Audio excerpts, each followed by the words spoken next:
Welcome to the Jets UK podcast. I'm one of your hosts, Andres Groves. I'm joined by one of my co-hosts, Matthew Merrett. Matt, how you doing today? All good, man. I'm all good. Thank God for the Harlequins, because we've got the Jets getting off to a shaky start. We've got Chelsea all over the shop. So at least my Harlequins were able to get a good win last weekend up at Newcastle. Okay. So it's the Jets roller coaster, though. We're back on it, man. We have our Monday, Tuesday, getting over the disaster class, and we get to Wednesday, Thursday. We're back on that uphill, man. We're ready to go into another weekend. Like, it's feeling good. It's feeling positive. Let's see if we can get a result. If this is going to be the one where we can turn this season around, man, because going to Cleveland, get a result, starts looking different, and everyone forgets about that first week. So you're feeling a bit better about things than you were earlier in the week? No, I've just can't compartmentalize, man. I've put it into a little box, locked it away inside my brain, and then unfortunately, like, there's always that chance that Sunday's just going to make it come back out again if we see a similar performance. But you got to have hope, man. You got to have hope. As Jets fans, if we don't have hope, what do we have? Because we don't have results, we don't really have culture, we don't have performances, but we've got hope, and that's what we've got to cling on to, man. Yeah, absolutely. There is still a lot there to look forward to. It didn't go well on Sunday, but if you break down the players that we're excited about a week ago, 2 weeks ago, 3 weeks ago are still there.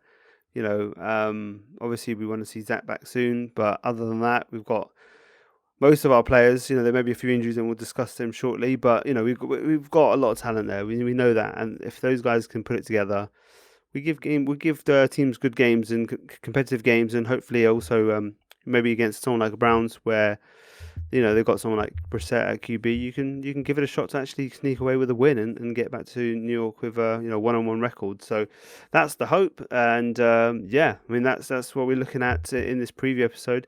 We'll be later on previewing the episode in more detail, the matchups, so what we're looking forward to and things like that. And we'll also be speaking with. I spoke with Josh from Believeland Brits Podcast, the Cleveland Brown UK podcast. We had a good chat with him. It's been a very eventful off-season for the Browns, as we all know. So good chat with him, and going into the game, a good preview for the game from his perspective. But Matt, where you want to open up? I mean, we've got the injury report. Looking at this week, we've got the Wednesday injury report. We had George Fant, JFM, and Whitehead didn't practice.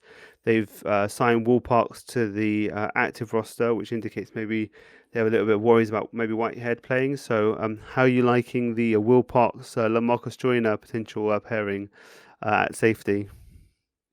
I mean, I think that's what's worrying, isn't it? And it's the worry is with the Jets at the moment is things that we've spoken about since January, February time are still the predictable reasons why they're losing. We've spoken about tackle depth over the off-season. We've spoken about safety depth over the off-season.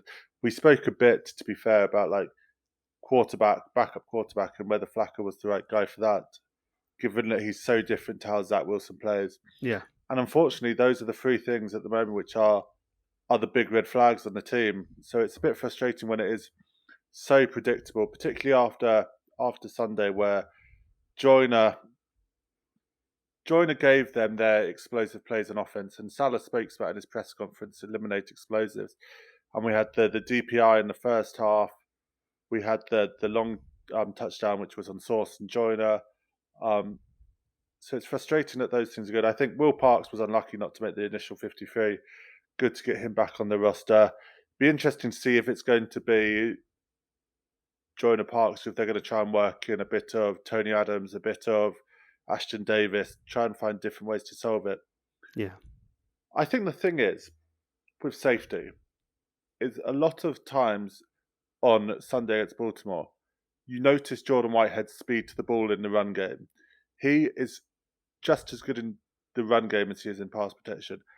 And against Cleveland, and we can talk about this in a bit more detail, but Cleveland have one of the most beautifully constructed run games in the NFL. They've got Stefanski, they've got Callahan, who coordinate this really, really nice running attack. And they bring in lots of 12 personnel. They bring in 6th offensive linemen onto the field a lot. They've got great blocking tight ends. They've got 2 hard running backs. The Jets are going to need to stop the run, aren't they? Yeah. They absolutely are going to need to stop the run, and this is what we'll talk about, and it'll probably be echoed 5-6 times over the podcast. To have a chance on Sunday, the Jets need to stop the Cleveland Browns running attack and make Jacoby Brissett beat them in the air. That is like message one going into Sunday. Stop them from dominating you on the ground. And the Jets have the defensive line to do that. They arguably have the linebackers to do that. But that safety position, and we saw it on Sunday, Jordan Whitehead was so good in the run game. Losing him could be a big loss in that aspect of the game.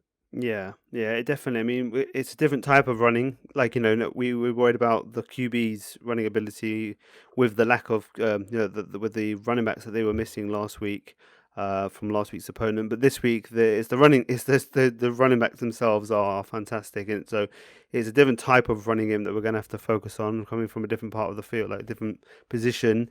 But I think the game plan is similar. You've got to really sell out to stop the run because you look at the weapons, and we'll go in more detail about this, but yeah, they look at the detail, the players out there for the wide receiver. Yeah, Amari Cooper is a good receiver, but not Donovan Peoples-Jones, again, another good receiver, but they're not people that are going to be scaring you. You've got to obviously, keep an eye on them. Obviously, as we saw with Duvernay, can beat you, so you've got to do that. But you got to sell out to stop the run and let Jacoby Brissett beat you, let him stand there, and then hopefully your pass rush can get to him and slow him down from getting the ball to people like Cooper, Peoples-Jones, Njoku in the tight end position, things like that. So so the safety, not having Whitehead is going to be a massive loss if we can't have him. Hopefully, we don't know right now. He didn't practice on Wednesday. We'll see how it's going to go. They still say it's touch and go, so we'll see how it goes. JFM didn't practice, and neither did George Fan. I'm not sure.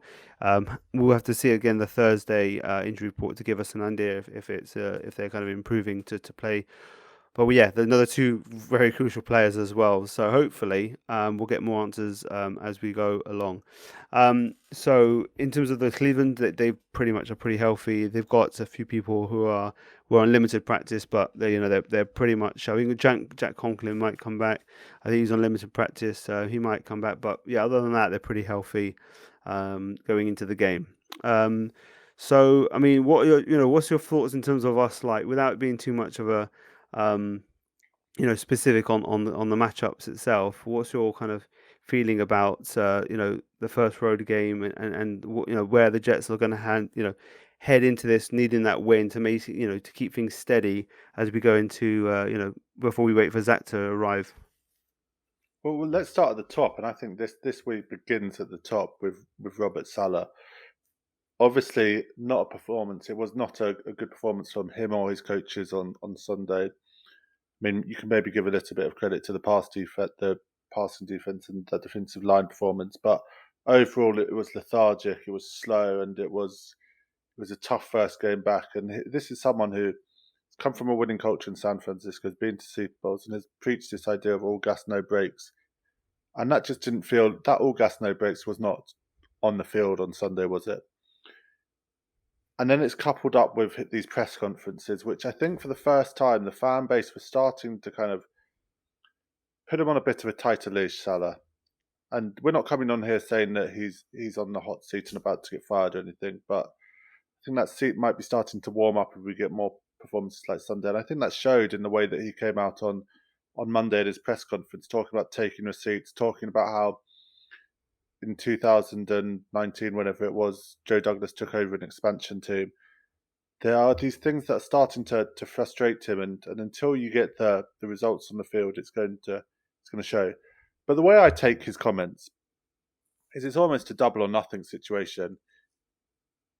You're down after that first game. If you can put a performance up that backs up your words, and you don't even need the result on Sunday, if you get a performance that backs up those words that you said, taking receipts, showing that improvement, showing that fight, showing that hunger, all of the things that we're looking for and that we were associating with a Robert Saleh team, people forget about what they said. They forget about first week because he backs it up with what he said. But if you don't produce this performance on Sunday, then it's doubled. Then it's twice as hard because you've spoken in the media in this way and you haven't been able to produce on the pitch. And that's when people get frustrated because no one minds the quotes. Rex Ryan had so many quotes in New York, but for the first 2 years, he put out winning teams on the field, didn't he? So And it everything makes was it all gravy. go. Everything was great. So Yeah. everything was gravy. It's when you don't back it up with performances. So I think from the top, looking into Sunday, Robert Saleh needs to kind of get that intensity going. He needs to coach a bit more situationally smart. There was a thing on New York Sports Radio that when Garrett Wilson made those men miss and was on 4th and 1, his situational coordinator told him to go for it, and Robert Saleh overruled him.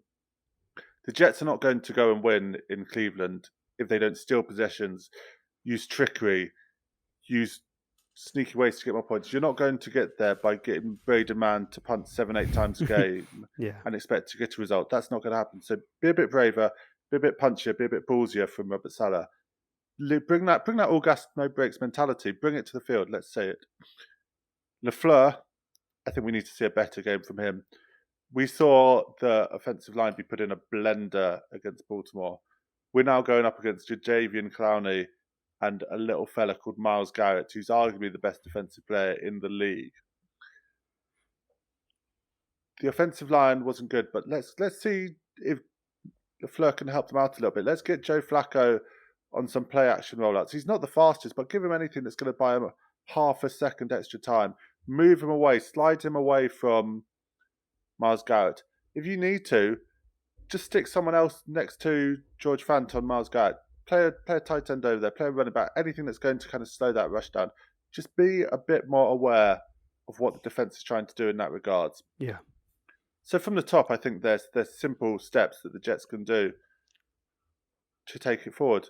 And if they do that, then hopefully a performance will follow.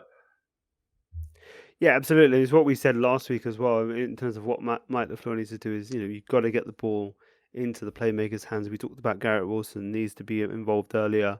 And not just for his sake, it's obviously just also for the other receivers. I mean, if he's there, it's going to open things up for other members who've got talent. Like, Elijah, we know, is super talented and can get open. And if you've got Garrett also doing the same, it's just going to make it harder for the Cleveland Browns to kind of clamp things down. So just you've got to get the ball, find ways, get the ball to them quickly, make trick plays, like I said, empty out whatever trip bags, all the tricks you've got, really throw in some stuff to really get things moving, especially, if it's going well, maybe hold some things back. But if it starts to stagnate a bit, throw in something, a bit of trickery there, just to shake it up and try and get things moving and kind of keep drives alive. Because, not only is it for points, get the 3 points or the 7 points, it's also to get the defense, more rested. I know we won I think in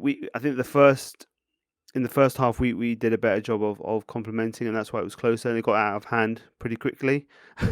With the multiple, with the shank punt and all this stuff. So I think we just need to keep it going and make sure that the defense isn't having to stay on the field for too long, because that's not going to help them. So yeah, that's really the key to the game overall, the overall view of it. But this week's been interesting. I think just having a general look at it, it is the first time where that little bit of shine has come off Saleh from the fan base. A bit of frustration, a bit of like, okay, enough talking. And there's part of it is it's unfair. It's a bit unfair. It was only his first game of his second season, and the team wasn't expected to be good last year, and they're increasing, but this is the problem, is that you're inheriting a job where there's just a culture of losing. The fans are frustrated. We just want a winner. We've seen teams turn it around overnight, which is not necessarily the blueprint that every team can follow. That's just like, what happened to Cincinnati is a bit of a Cinderella story, so that is not the norm. But at the same time, you want to see better. We want to say better. We talked about, we are not expecting to win 11, 12 games. We're not, we're setting the bar at a reasonable level, and we just want performances, and those performances with the talent we expect on the field will lead to some of those wins that we expect. That 7 to 9 range wins is what we're hoping for. But, performances have to match the talent that's there. Otherwise, you're not going to win more than 2 or 3 games. So, it's up to Saleh. It's up to his team. That the talent's there. We can put it on JD and while it's not perfect, there's hardly any rosters that are perfect, right? There's many, even the best teams somehow have weak spots where like the right tackle position is not good for them, or the interior defensive line isn't great. There's always different spots where it's not strong for some teams. There's enough talent for us to be competitive, and the coaches need to now do their job and raise the performances to match the talent that's there. But I think we'll wrap it up in terms of our overview of this week in Jetsland, and we'll head over to our interview with Josh.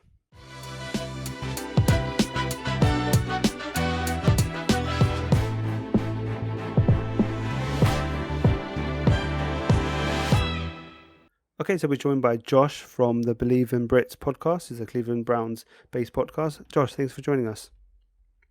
Yeah, no problem, Andres. Thanks for having me on. It's great to be on the Jets UK podcast, and thank you as well for providing your insights for our pod, which obviously went on Monday.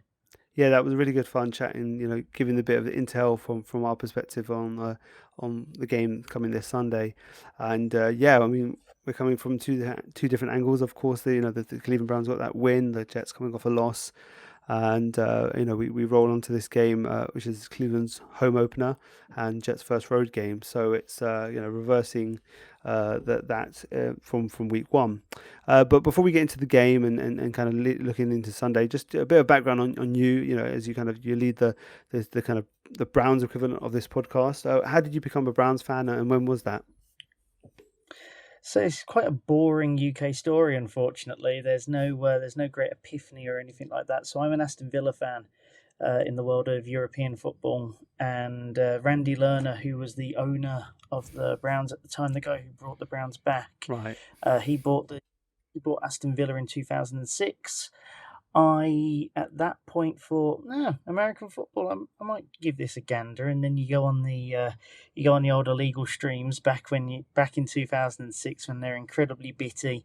Oh man, I remember the times, yeah. Yeah, you're watching these terrible streams, but the same constant was essentially Browns lose more than they win, but they're a plucky team with a great fan base, and I saw a lot of Birmingham in Cleveland, and I saw a lot of Villa in the Browns. So it was quite an easy move for me to make mentally in order to stick with the Browns going forward. And the game of American football grew with me, a bit like how it grew with the country. I think that the UK kind of, it got its bearings with the sport at around the same time that I did. So, right, yeah, nice, easy transition. But yeah, I've got Randy Lerner to blame for me being a Browns fan.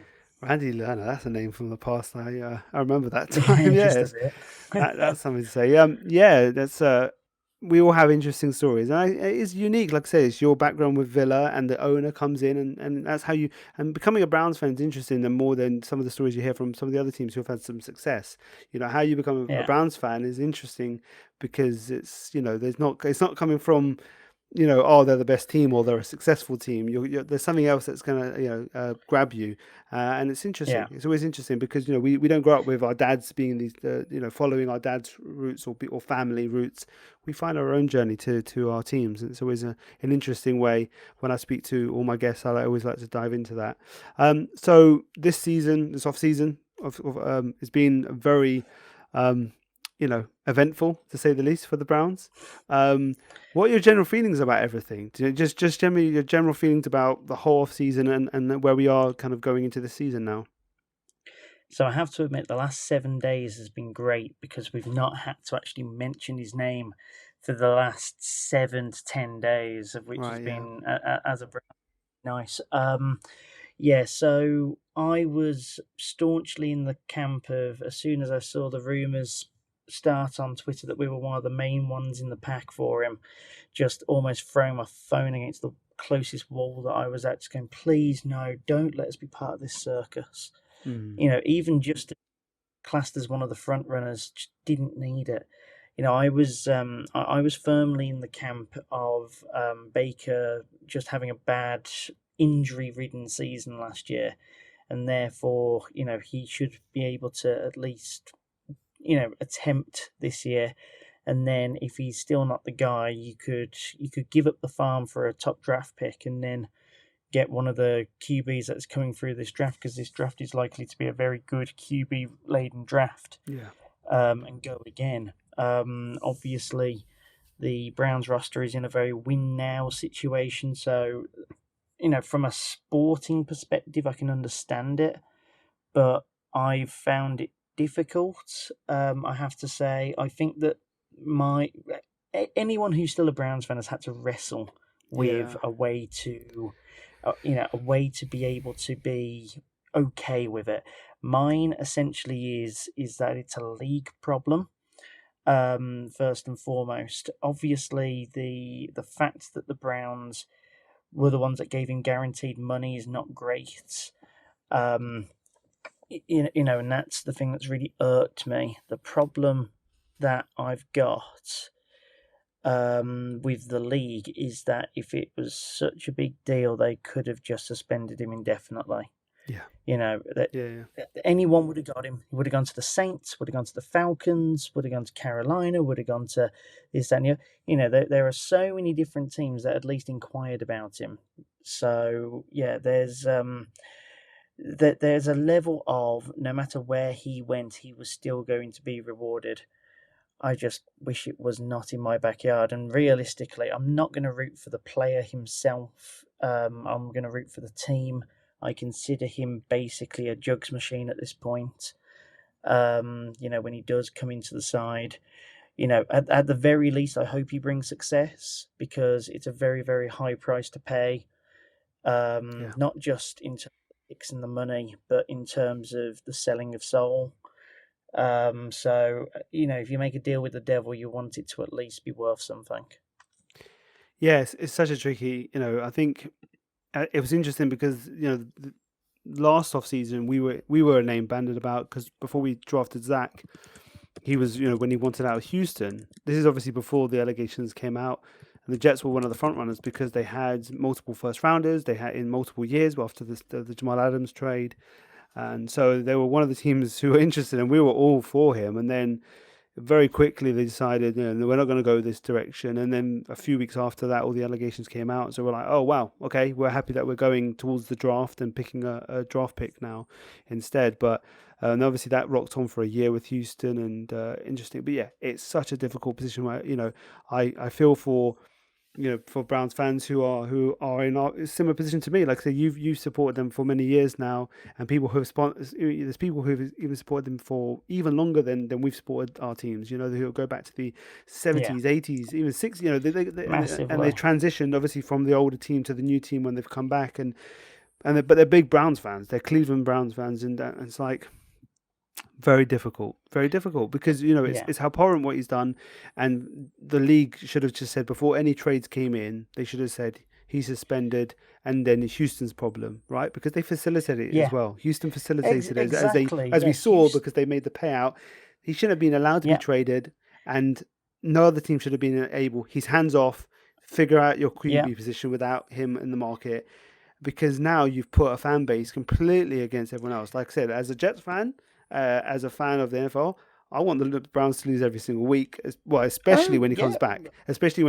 Yeah. But even now, because Stefanski and the GM, sorry, I'm forgetting his name now, Andrew Berry, they made those decisions as part of the brass who made those decisions. You want them to lose, and then when he comes back against Houston, amazingly, that's going to be something else when he's actually there under center, because Jacoby Brissett's a very likable guy. We've seen him, so that's all that needs to be said about that. But how are you feeling about the team other than that guy? How are you feeling about the team generally and where you guys are now? Because you guys have been a pretty talented team overall for quite a few years. How are you feeling about it this year?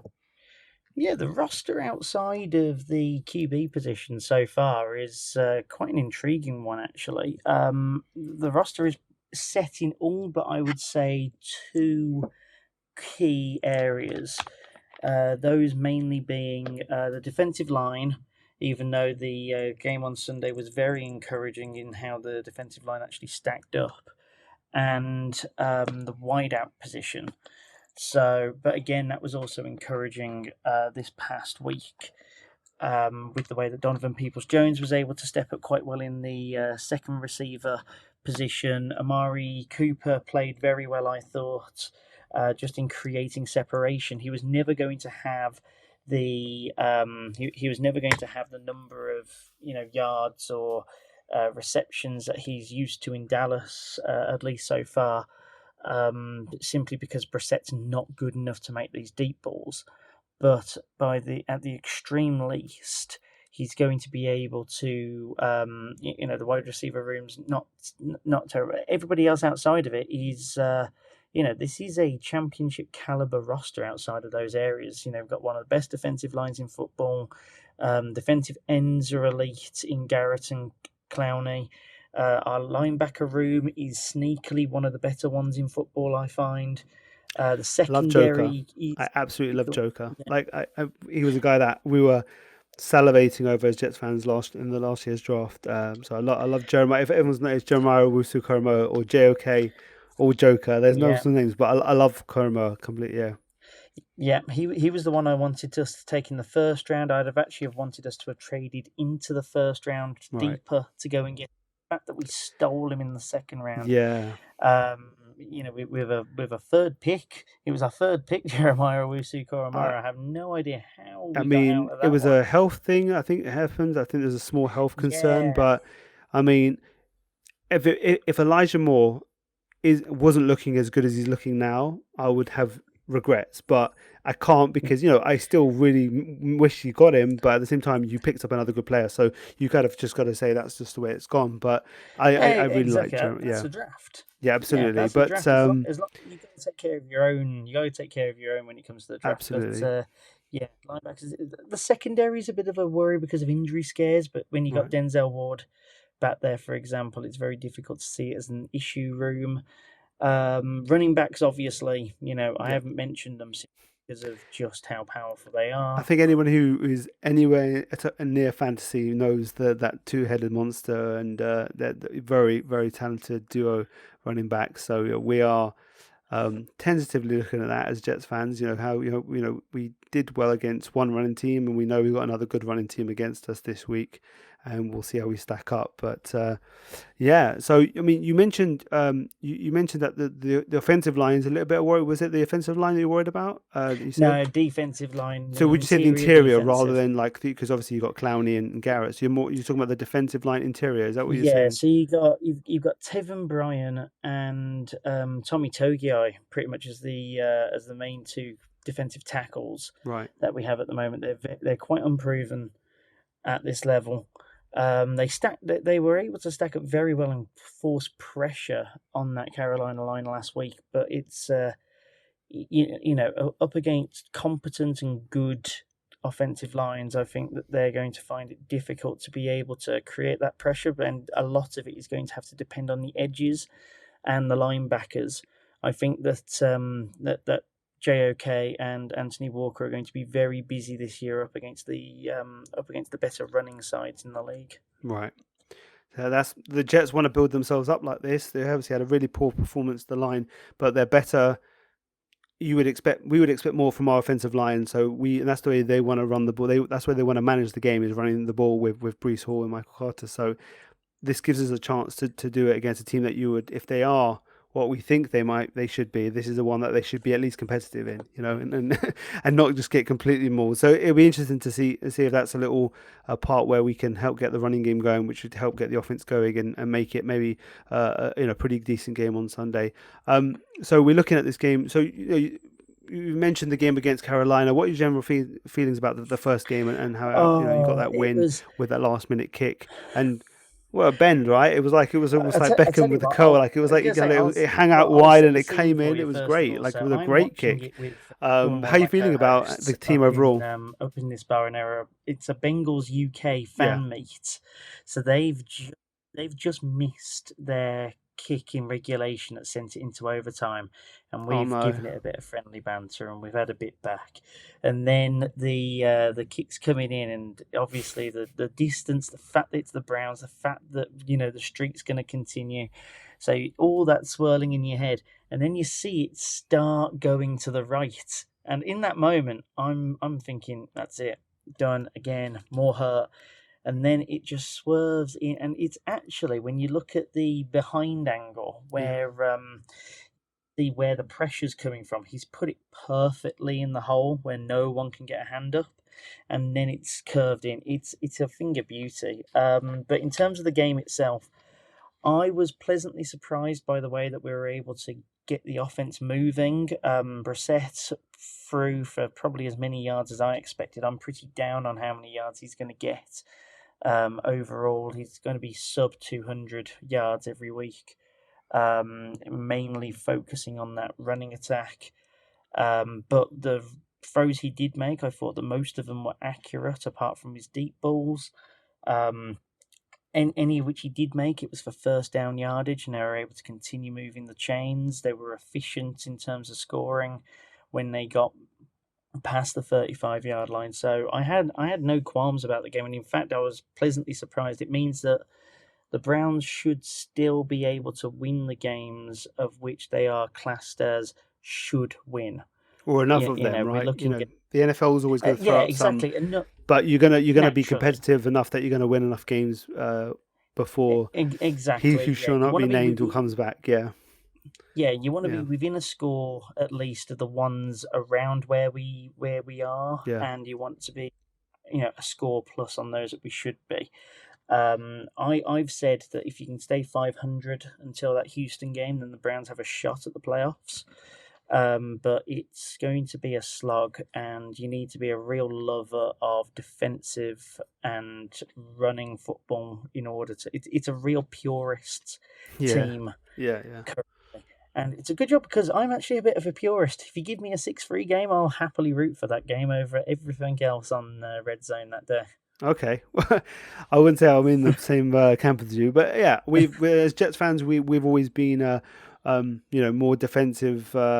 Strength has been the defense, if you can call any strength with mostly struggling team. But the offense has been the part where we've really struggled the most over the years. So we understand those low scoring games that you grind out. We've obviously gone through a lot of defensive coordinators as head coach. We went for Wrexham and Todd Bowles and before. So you naturally end up becoming more of a defensive team anyway. And so we'll see how it goes. I think this is where it's going to be a low-scoring game. I will give my prediction. I'm giving my prediction on the weekend for our Instagram, but I'll get your prediction later. But I'm just generally, I'm thinking it's going to be quite a low-scoring game because I think the defenses on both sides will do pretty well. It's going to be those who can make the least mistakes on the defense in terms of allowing. But overall, I think the defenses are going to have quite a lot of success against their counterparts. So, in terms of the game. Who's a guy who, say, the general NFL fan, or in this case, a Jets fan, won't know too much about, who can make a bit of noise on Sunday? Now, you see, you told me to prepare for this question beforehand. I had the guy in my head, and then you talked about him for about 3 minutes, so I can't talk about Jeremiah. Oh, is it Joker? Okay, sorry. Anymore. Well, that's the thing on this podcast. That was never going to work out because, we absolutely adore him. Like before the draft process, we were all over him. We needed a linebacker. We figured out in different ways, but he's a guy. Is it? So you've got it. It turns out I'm going to have to do much more of a deep dive on these in the future. Go on. Find someone else for me, Josh, that you can that can make a difference on Sunday. Yeah, I'll tell you what. We'll go in number 77, Wyatt Teller on the offensive line. Realistically, the Browns are going to have to win this game on the ground as well, just like with pretty much every other game of which they are favoured. Wyatt Teller on the weekend made a number of fantastic blocks of which pushed teams backwards. He was pushing 2 players backwards. If you can stop him from creating the kind of gaps of which he's able to create, then you might have half a chance of stopping Chubb and Hunt. But, a lot of this running game, in fact, more and more of this running game is depending on just how good Wyatt Teller is. So if there are any offensive line nerds that listen to the podcast, that's the guy to look out for. We are offensive line nerds. That's our base is offensive line nerds. And we probably know Miles Teller, but like I said, as he's a guard, you're not as, he's a guy who's not as heralded, but, let's copy in Quinn and Williams on that task and see if Yeah. that battle is going to be that, Quinlan versus him when they're lined up is going to be a great battle. Two really good players. What a matchup that's going to be. We Yeah. were talking about Quinn and Williams on our podcast with yourself, and that was going to be a matchup, and it's going to be a fantastic matchup, I think, and it could be one of which decides the game. Yeah, I think it's going to be those lines up front are going to be whoever gets the most success in getting pressure on the QBs, on getting, on stopping the run. It's going to be very clear because both teams want to run. One team's more heralded as a running game. That's you guys. We've got two guys back there we're very confident in. Could be a similar 1-2 punch down the line when they get a bit more experience in their careers. So interesting to see where we go with this one. What's a stat prediction? We'll kind of get the predictions out of the way now before we let you go. What's a quick stat prediction you think? Just to throw something out there that you think might happen: sacks, interceptions, yardage, something like that. Neither QB will get above 200 yards. Okay, passing. That's a good one. I think it's kind of lined up with what we're saying. And what do you think is the score? What's your score prediction for the game on Sunday? So on the podcast that we did the other day, I did say 9-point swing to the Browns, of which would be a 24-15 scoreline. Okay, I think was what I put out. And just to condemn matters more, I literally got the Carolina Browns game to 2 points difference and Cade York to win by a buzzer beater. So yeah, it's okay. Well, let's hope that all your luck ran out, all your predictive scores ran out in week 1, and then you're way off the mark, like completely off the mark from our point of view. But no, it's been great. Josh, thanks so much for joining us on this. Is there anything you want to shout out? Any of the work that you do? Obviously, you do the full 10 yards podcast, which is obviously a more general podcast. But if you want to shout out the work you do for Jets listeners listening here today. Yeah, if there's anyone that has a soft spot for the Browns, not that I think that anyone does anymore from the summer, then follow us on Believeland Brit. We we are definitely a more moral than our front office, let's put it that way. But full 10 yards is fantastic. I've been on the project now for about 3 years. We we've been doing a lot of stuff. We just came out with a season guide. We do a weekly NFL podcast. I do the power rankings on a weekly basis. Apologies to anyone listening that's actually seen them this week. Look, if you beat us, I'll put you up about 10 points. But at the moment, the teams around you just won, and it just made life awkward for me. It did, yeah. But in any case, honestly, it's a great laugh. Do listen and watch along and just be part of it. I love doing stuff like this. I know you love doing stuff like this. The UK community of NFL fans and the content of which we do now is fantastic. So I think that if you can get your hands on as much as possible and listen to it. I mean, I've ran out of stuff to listen to this week. There's not enough out of it yet, but then again, that's week 1, week 2 optimism for you. Well, absolutely. But anyway, Josh, thanks a lot for jumping on, and we'll head back to the main show now.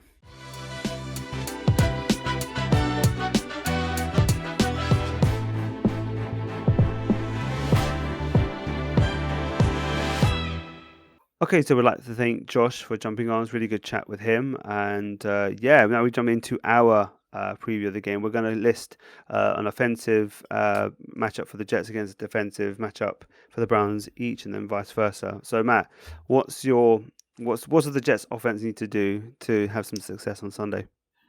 Well, I'm going to be quite deliberately broad here because I think it's a team effort which is going to go into what makes the Jets successful on Sunday, and it starts with the basics of American football, and you're going into an away stadium where they're going to be hyped up. They've just come off a 1-0 win away from home. They're coming back home, high hopes for the season.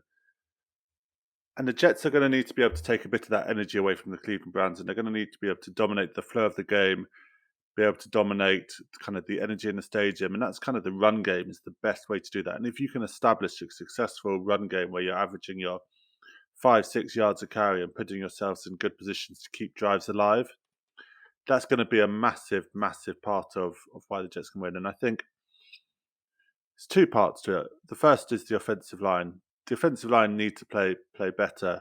Obviously, I appreciate that the tackles have been bouncing around all off season. You know my feelings about that. We don't need to get into that debate. But the interior has been set. Lakin, Conor McGovern, AVT, and Vera Tucker in the first game was very good as a run blocker.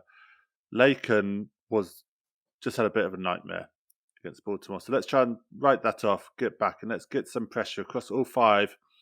Bring in CJ, bring in Tyler Conklin, and get some push off that on that line. The Browns have a talented defensive line, but you got to go toe to toe with them. You can't avoid it all game. This is going to be like imposing your will on them, and if you can do that, you stand a decent chance. Get Michael Carter, get Breece Hill, get them running downhill, get them taking on contact, get them making the first man miss, making the second man miss, bouncing off people, and just keep that momentum up. 5-6 yard plays, 5-6 yard plays consistently. And suddenly the Jets will win the time of possession battle. Suddenly the stadium will be a bit more deflated. We saw it last season in the Jets-Eagles game when they were just able to run the ball and how that took the game away from the Jets. Because if you can do that and you can kind of get a 7-14 point lead early on, suddenly the Cleveland Browns have to change their game plan because the Jets are dominating time of possession. So they need to do quick scores. Suddenly the ball's in Brissett's hands and it's just a snowball effect. So that first quarter, that first half, I want to see the Jets dominate up front and get that run game going. Yeah, I mean, it's going to be very important. And this line, I mean, I was super impressed by Madubuike, the 92 for the Ravens. Absolutely destroyed us on the interior there, as well as what we knew, Oweh and we had who's the guy, Justin Houston also. Campbell. Yeah, Houston as well. Yeah, exactly, Calais Campbell. So we knew about the other guys, but that guy was the guy that didn't really we see coming.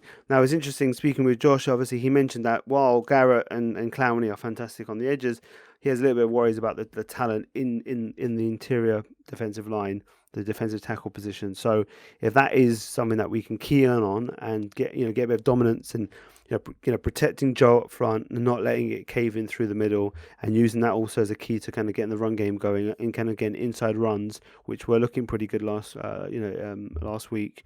That's definitely going to be the key to controlling the game because I think this is going to be a very defensive game. I think that this game is going to be one of those classic, like defensive. Bet the under. Bet the under. 100%. Like our squads, yeah. Like this is a defensive game. This is going to be who can run the ball best and who can basically just dominate on defense the most. Like, both teams want to basically do the same thing, and I think it's scheduled to be a very low scoring game. I think both teams are going to be out on the 20. I haven't figured out my exact score just yet, but I'm like, yeah, I'm thinking it's going to be a very low game.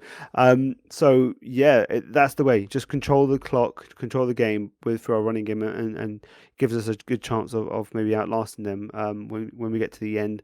When the end of the fourth quarter, we're looking pretty good.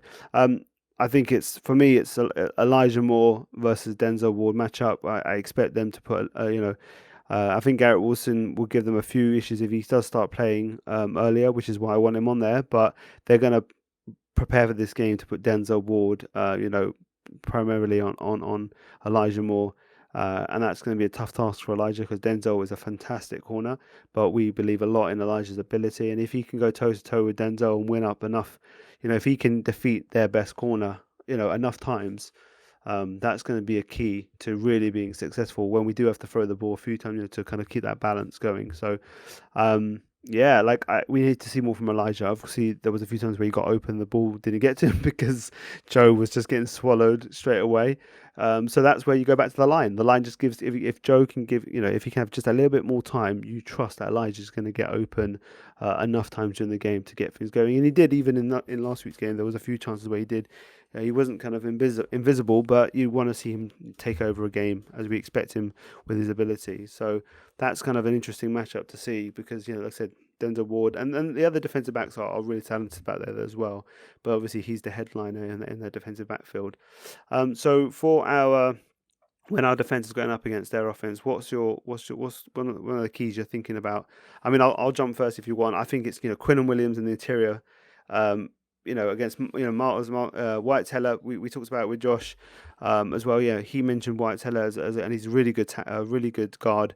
But if Quinnen can be dominant, like he looked pretty good last week. Had one of the for whatever PFF was worth, he had a good game, and the stats backed it up from PFF's point as well.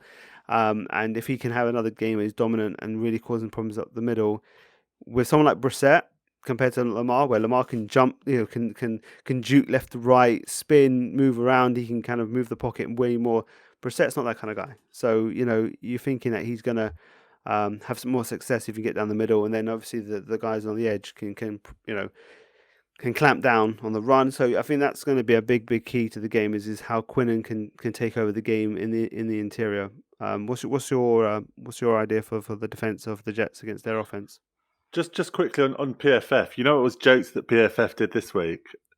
They had the Jets special team rated as the 4th best special team in the league. I know that. So then when they rate Quinnen top defensive tackle or defensive lineman, you kind of go, well, I want to believe one, but I can't. But the other one's not believable at all. So it's like, what are they basing it on? I just don't know. We've had a missed kick, a missed extra point, and a shank punt, and basically no other good. It wasn't like he had great punting and he just shanked one bad one. It was like mediocre punting and then a shank as well. So I don't know where they're coming out with that. That's a classic PFF for you though. But yeah, anyway, what's the defensive key for the Jets? Right, I'm ripping up the rule book here, Andres. I'm not doing a defensive key. I'm doing a team one. All right, go on then. And the Jets, what they need to do this week, it's not against the Cleveland Browns. It's against themselves, and it's challenging them to be better. And what they need to do is just eliminate the sloppiness. The Jets just need to cut this out. Fumbles, shanked punts, missed kicks, missed extra points, drops, slipping when you're running routes, drops. All of these things, the Jets are not a good enough team to overcome these mistakes. And there were numerous of them. I think Zach Black from The Athletic did an article where he listed 10 game-changing mistakes that the Jets made. Yeah. There is no way the Jets can go into Cleveland and make 10 mistakes again. You can't be leaving 4, 10, 16 points on the board because you can't keep drives alive. You can't be giving the Browns easy 3 first downs because you give away penalties. You can't be driving all the way down the field and missing extra points or point after attempts because you just put yourself in a deficit before you've even given yourself a chance. So this Sunday, they need to fucking stand in that locker room, look each other in the eye and say, no mistakes. Carry the ball in 2 hands. Lock up your receptions. Just do everything you need to do. Everything that's drilled into you since like day one of becoming a football player. Yeah. When you're playing high school football, no fumbles. Everything. Yeah. Cut it out. And that was what gives the Jets a chance. If the Jets can have a chance against Cleveland, you've got to play aggressive, steal possessions, and eliminate the mistakes. You can't dig yourself a hole before the game's even begun. That's what I said on Monday. Like, we are a good team. We just had a bad game. I believe that we have the ability to be a good team, but you've got to cut out the mistakes. Otherwise, it doesn't matter because, we're not a dominant team. I think we have abilities to beat and give good games against mostly any opponent that we face. But it ain't going to matter if you make that many mistakes. So if you play a cleaner game, you give yourself a much better shot, especially against a roster, which I'm looking at this Cleveland roster. Yeah, there are some star players, and we know there are some very bright stars on that team. But, I think that there's holes there to be on both sides of the ball. And the Jets have got enough ability to give them a good game. And there's no way we should be walking away with a performance like what happened in Denver last year or something like that. That's like, there's just no way. You've got to get there. You've got to be more competitive. You've got to take them to the, games can go each way. We saw craziness happening in the NFL. The Steelers game, Bengals game. That was crazy. These things happen. Wins and losses can be, the narrative can be different, but the performance has to be there. We have to feel that it's a winning performance or something that's close to a winning performance. If you want inspiration, you just got to look across the city, man. The New York Giants went into the Tennessee Titans, number 1 AFC seed last year, and they ground out a result because they played a tight game. They established the running game with Saquon. They didn't make mistakes. And when the moment was there for brave coaching, they went for it. No, And absolutely. that's how a team which has the 5th overall pick beats a team which was the number 1 seed. Yes, even if As they're simple the as team that I that. don't believe was a true number 1 seed and they're significantly worse, They they are were the number still 1 seed. okay. They were are the number they are 1 the seed. real 1 seed. I know. Let's not get into that. But the point is that they are still a team with like our opponent this Sunday, some very good players. Even though there's some holes, and the Giants took advantage of that and gave them a great game. So they should be commended for that. And that's what we want to see for the Jets. Go for it, get those wins, and grind out a win. We know it's going to be a defensive battle. I'm up for it. I'm up for a defensive slog battle where we run the ball, and then it's down to maybe some special teams that we have to worry about, nail biting moments where you got to work for Greg the leg to win to kick a field goal to take you from a loss to a win. We will see how it goes, but hey. We're back to week 2. We're feeling more positive. We're feeling more rejuvenated, and I'm excited to get to Sunday once again. So, guys, enjoy the game. Let's hope for a better performance. Let's really hope something that we can get behind and really get excited about and enjoyable. But enjoy the weekend, and we'll catch you on our. We're going to be recording right after the game, and that's the hope. So we're going to be some raw emotions, positive or negative, and we'll be getting that out first thing on Monday for you guys. So we'll catch you after the weekend.